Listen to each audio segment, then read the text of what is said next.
Hello everyone, my name is Meylisa Damanik with the ID number is 20070505113 from English Literature of University of North Sumatra.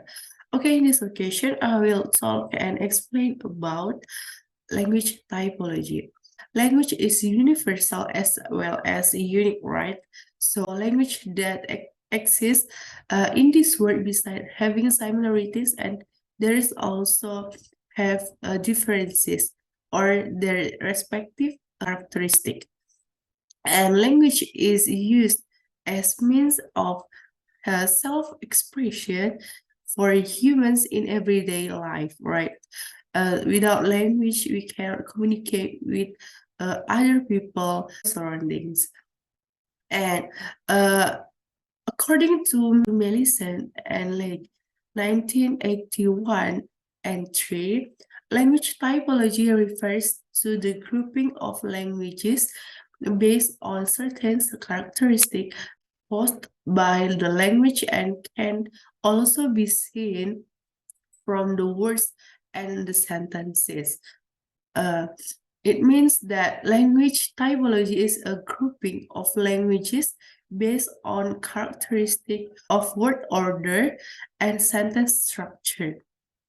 In a broad sense, two languages are of the same type if we have at least one characteristic in common, either due to inheritance, borrowing, or environmental condition. And the two languages are said to belong to same type if similarities are found in various genetic groups, regions, and cultures. And language typology is divided into three kinds, namely structural typology, geographic typology, and genealogist typology. Okay, next. Okay, next. Language classification is done to facilitate analysis work and understand the classification of a language as a language of the same type. And there is some classification. The first is genetic approach, and the second is typological approach, and the third is area approach, and the last is sociolinguistic approach. And several experts express their opinion about language typology, such as Smith, Humboldt, and the last is Stewart's. Okay, and I will provide some example from each expert. Okay, the first we talk about genetic classification. The theory put forward by Alzheimer in 1866 was complemented by Smith in 1872 with a wave theory. And I conclude that from the theory is that language that are spread close to the center of distribution will have characteristics that are clearly visible to their parent language. In contrast to that are further away, which have a favorite characteristic. The genetic classification theory is based on the sound or meaning, namely on similarities, shape, sound, and the meaning it contains. And the advantage of the genetic classification is that language have various characteristics, and of course, language always spared. Okay. Next, the characteristic contained in genetic classification, such as a grouping criteria, use sound and meaning correspondence, and the second is are non-arbitrary in nature, and the third is reflect the historical relationship of the language user, and the last is possibly be located in the same geographical area.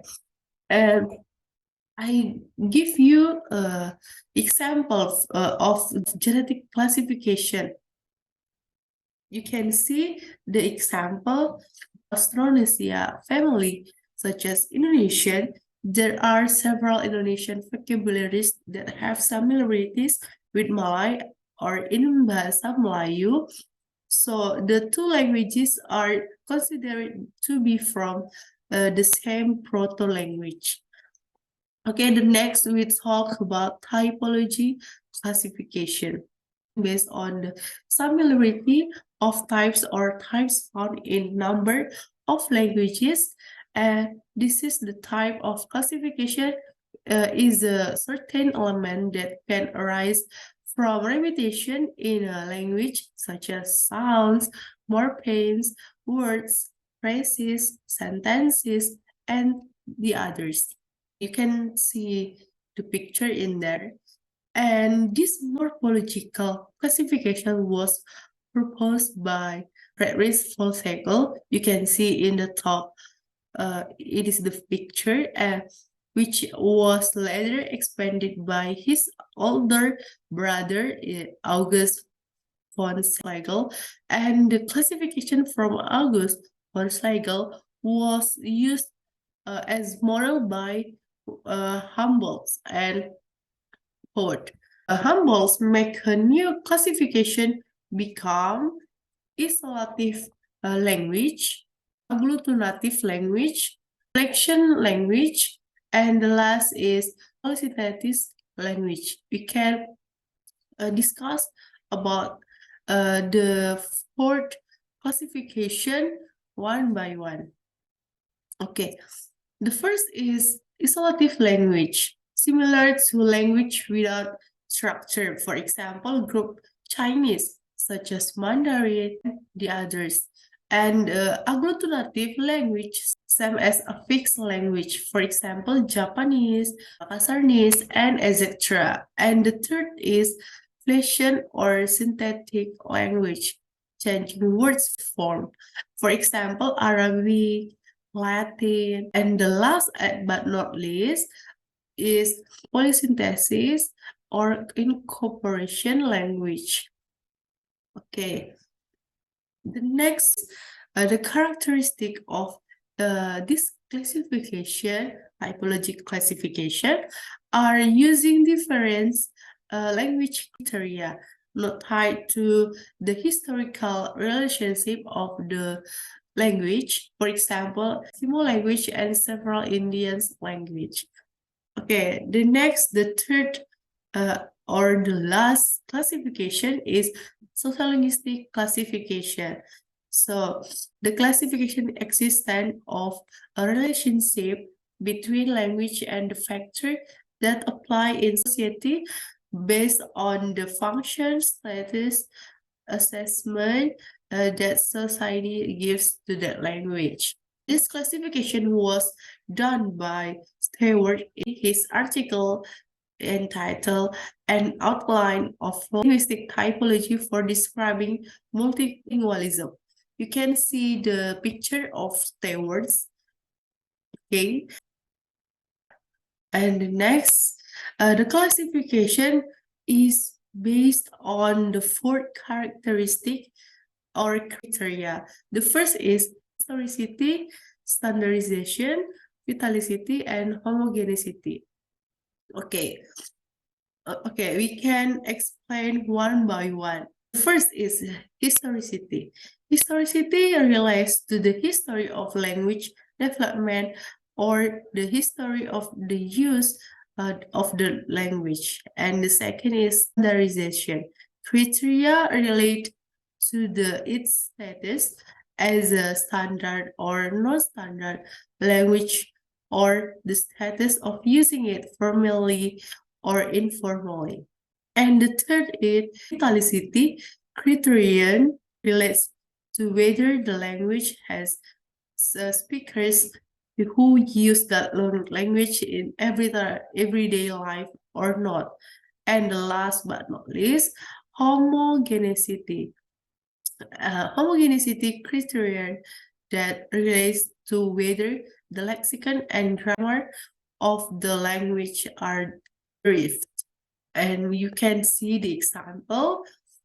Hebrew is a classical language in Jewish religion worship, but Israel's language is designed as the official language of the state. Okay.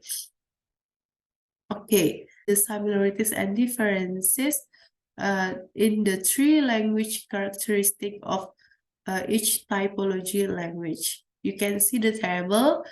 Okay. So from the table, we can conclude that there is similarities and differences in the three language classification or grouping. And the first is similarities on the point which states that the three classifications are exposed, in which all language can include in the certain language group. And the differences from the three classification, among other things, the genetic classification is non-arbitrary and unique, while the typology classification is arbitrary and unique, and the sociolinguistic classification is arbitrary and non-unique. Okay, the last is conclusion. Language typology is a branch of linguistics that examines and classifies style or type of language based on its structure and characteristic. So, from several typologies of language based on classification from experts such as Smith in genetic classification is based on the criteria of sound or meaning, namely the similarity of shape sound and that meaning it contains. And the second is Humboldt's in typology classification based on the similarity of types or types found in number of languages.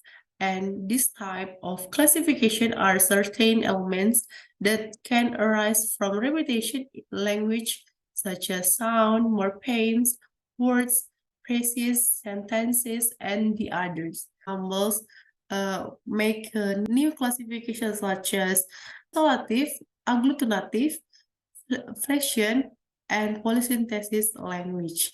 And the last but not least, Stewart's in sociolinguistic classification is carried out based on the first characteristic or criteria, namely historicity, standardization, vitalicity, and homogeneity. I think that's all from my presentation. I hope you understand about the language typology and three classification by the expert with the example and of course the characteristic. Okay, thank you so much and see you next time. Bye.